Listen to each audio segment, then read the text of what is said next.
Çok konuşulan Amerika başkanlık seçimi bitti. Biden yeminle göreve başlamış oldu. Türkiye ve bütün dünyada kendi yerel seçimleriymiş gibi takip edildi. Türkiye'yi niye bu kadar ilgilendiriyor ya da dünya kamuoyunu niye bu kadar ilgilendiriyor? Çünkü Amerika tüm dünyada varlık gösteren, tüm dünyada konuşlanmış, üsleri bulunan ve tüm dünyanın politikalarını şekillendirmede etkin bir aktör olarak varlık gösteren bir ülke.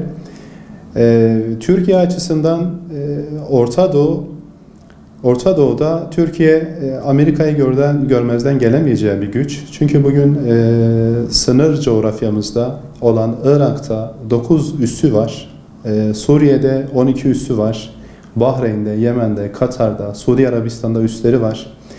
Ve bölgeye egemen bir güç. Dolayısıyla bölgenin patronu olması hasebiyle Türkiye bu seçimleri görmezden gelemezdi.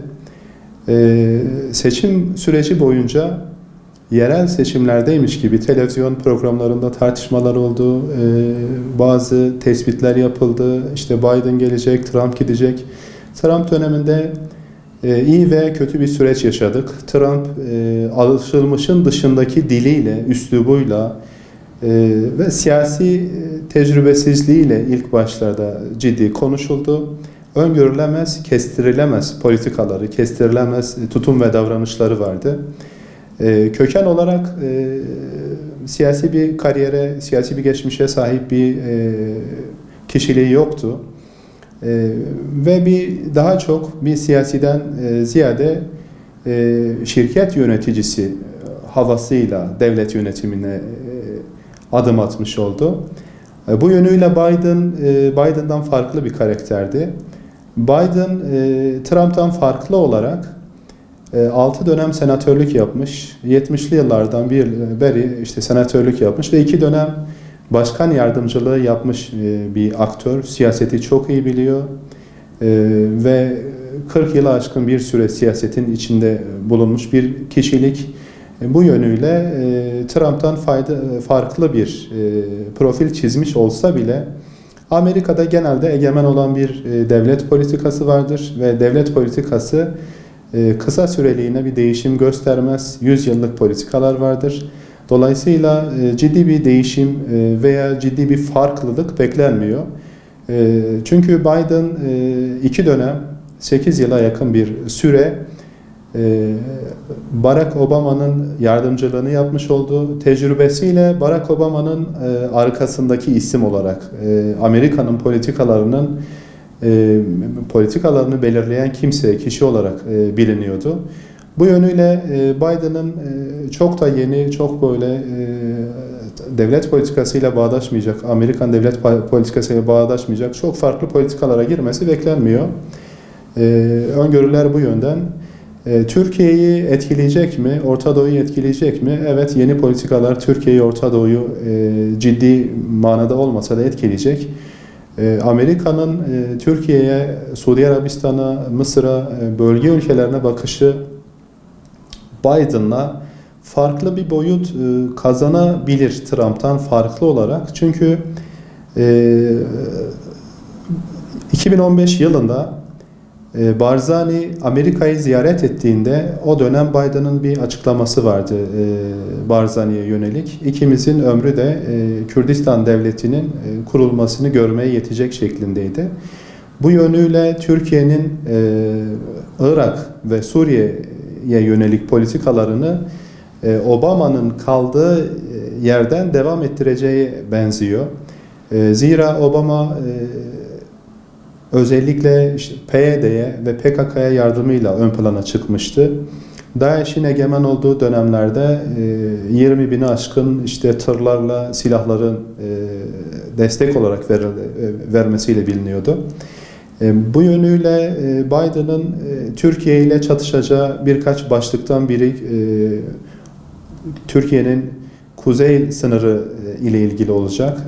Yani Kürt politikası ile ilgili olacak. Diğer politikası 70'li yıllarda Türkiye'nin Kıbrıs sorunu ile ilgili durum yaşandığında Türkiye karşıtlığıyla ön plana çıkmış bir isim Biden. Bunun dışında Ermeni meselesi konusunda da Türkiye karşıtlığıyla biliniyor. S-400 konusunda Trump Erdoğan'la kişisel bir dostluğunun olduğunu iddia ettiği için bazı şeyler masada kalmıştı. Bu yönüyle Biden yaptırımı savunan bir kimlikti. Ama masaya oturduktan sonra iş dışarıdan seçim meydanlarında konuşulduğu şekliyle olmuyor. Daha bir ılımlı olmaya başlıyor. İlk başlarda Türkiye ile Amerika arasında politikanın uyum süreci bir zaman alabilir ama daha sonra her şey yoluna girecek. Bu bekleniyor. Türkiye bu yönüyle bir hazırlığa girdi zaten. Yakın zamanda Milli Savunma Bakanımız ve Genelkurmay Başkanımız Irak'ı ve Kuzey Irak'ı ziyaret etti. 2015 yılında özellikle ve öncesinde Türkiye ile Irak arasında bazı konularda yaşanan problemler olmuştu. Şu yönüyle Irak, Türkiye'nin Musul civarına, Musul'a 20 kilometre mesafeye kurmuş olduğu Başika kampı konusunda Türkiye ile restleşmişti. İş belli boyutun üzerine varmıştı. Meclis başkanları, siyasi aktörler, hatta sivil aktörler dahil çoğu konuda Türkiye ile köprüleri atmaya kadar gitmişlerdi.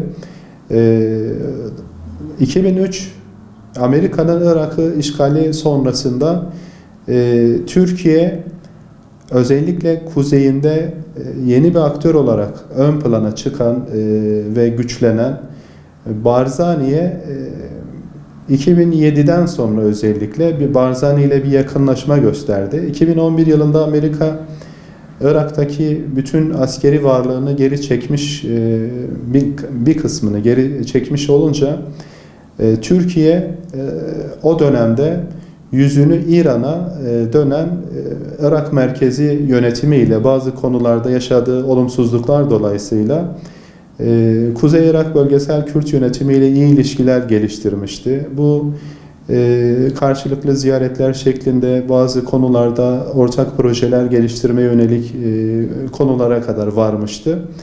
2017'de Amerikan Irak Bölgesel Kürt Yönetimi'nin bağımsız bir devlete yönelik referandumu Türkiye ile Irak arasında yaşanan yakınlaşmayı tekrar geriye sarmasına zemin hazırlamıştı.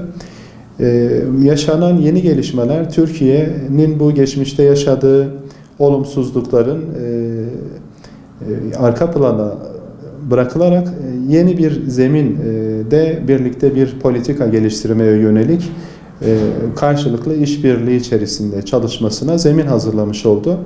Türkiye bu arayış içerisinde Milli Savunma Bakanı ve Genelkurmay Başkanımızın da eşlik ettiği bir heyetle Irak Merkezi Yönetimi ve Irak Kürdistan Bölgesel Yönetimi ile görüşmeler gerçekleştirmiş oldu.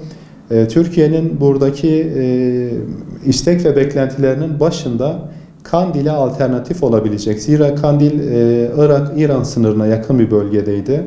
Türkiye'ye en yakın mesafesi 145 kilometre civarında bir mesafe içerisindeydi. Ama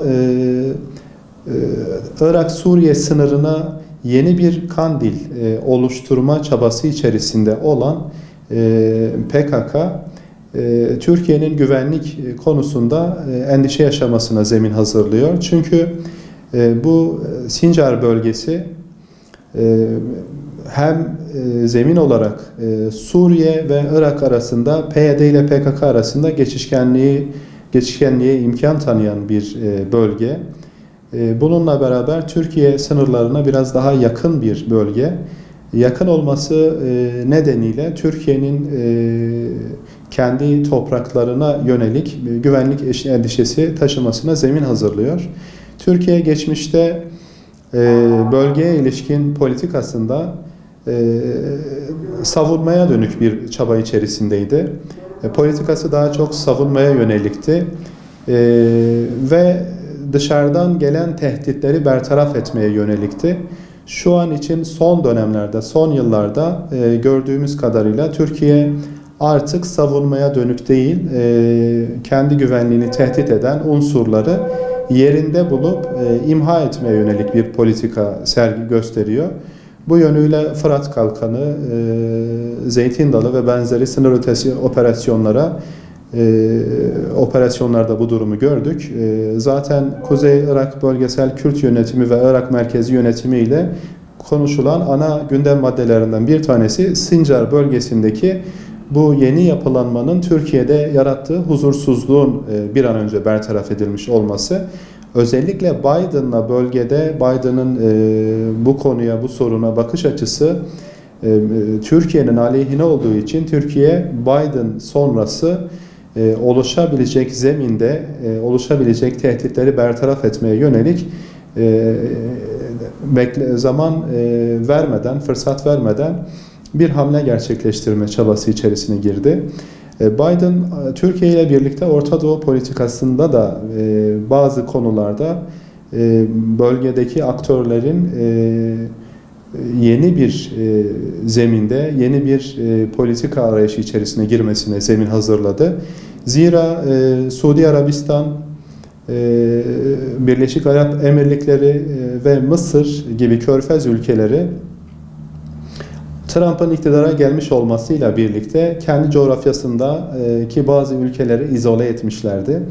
Bu ülkelerin başında Katar geliyordu. Türkiye ile ilişkiler,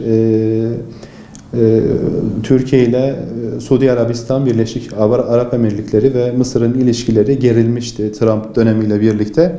Ama bu yeni dönemde yakınlaşmanın olacağına yönelik bazı sinyaller var.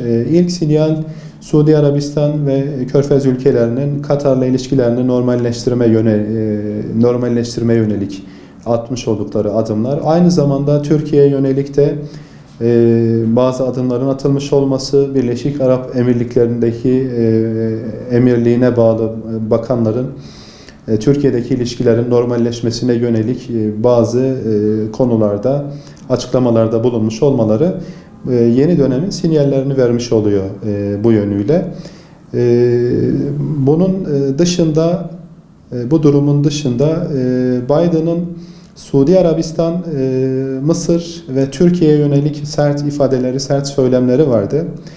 Bu söylemlerde Suudi Arabistan'da yönetimde bazı rekabetlerin karşılıklı bazı muhalefet grupları ve yönetimin çatışmaya gideceğine yönelik sinyaller vermekte. Bununla birlikte Türkiye'ye yönelik sert söylemleri olmuştu Biden'ın. Erdoğan'ı seçimle devireceğine yönelik, muhalifleri destekleyeceğine yönelik söylemleri olmuş olsa bile iktidar olduktan sonra, devlet başkanlığı devraldıktan sonra durumun yumuşayacağını ve Orta Doğu'da Amerikan politikalarının Türkiye'de bağımsız olamayacağını Amerika'da bildiği için eski tecrübeli bir devlet adamı olarak yeni süreçte ciddi sıkıntılar yaşanmadan ilk aylarda bazı uyumsuzluklar olacaktır elbet ama uzun olmayan bir sürede durumun yumuşayacağını ve yoluna gireceğini, politikaların çok ciddi bir sertlik göstermeden benzer zeminlerde yürüyeceğini